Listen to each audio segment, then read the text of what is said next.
Welcome back to પહેલી માહિતી Gujarat forest વનરક્ષક જાહેરાત ક્રમાંક 2022-23-1। તો એક અત્યાર સુધીની મોટી ન્યૂઝ આવી રહી છે ફોરેસ્ટ બીટ ગાર્ડની પરીક્ષા, ફોરેસ્ટ બીટ ગાર્ડની ભરતી બાબતે। તો આ અપડેટ શું છે?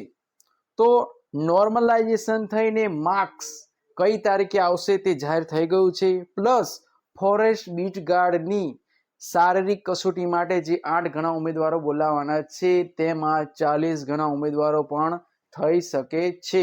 તો જાણો પૂરી વિગત, વિડીયોના અંત સુધીમાં બન્યા રહો।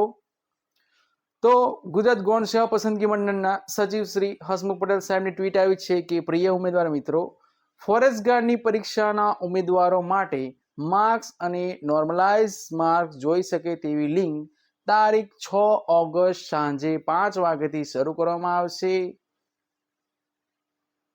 823 ઉમેદવારોની પસંદગી કરવા 8 ગણાની પીએફટી બાદ તરત 40 ગણા સુધીની પીએફટી કરી શકાય। વિલંબ થયો છે પણ ધૈર્ય અને સંયમ રાખવા વિનંતી છે। આ રીતની ટ્વીટ આવેલી છે। તો તારીખ જાહેર થઈ ગઈ છે। નોર્મલાઇઝેશન માર્ક્સ બધાના આવી જશે તારીખ 6 ઓગસ્ટ સાંજે 5 વાગે સુધીમાં, બરોબર, 5 વાગે શરૂ થશે। એટલે કે તો 823 ઉમેદવારોની જગ્યા છે, 823 પોસ્ટ છે, તેના માટે 8 ગણા જે બોલાવવાના છે। ત્યારબાદ તરત બીજા 40 ગણા બોલાવી શકવાની સંભાવનાઓ છે।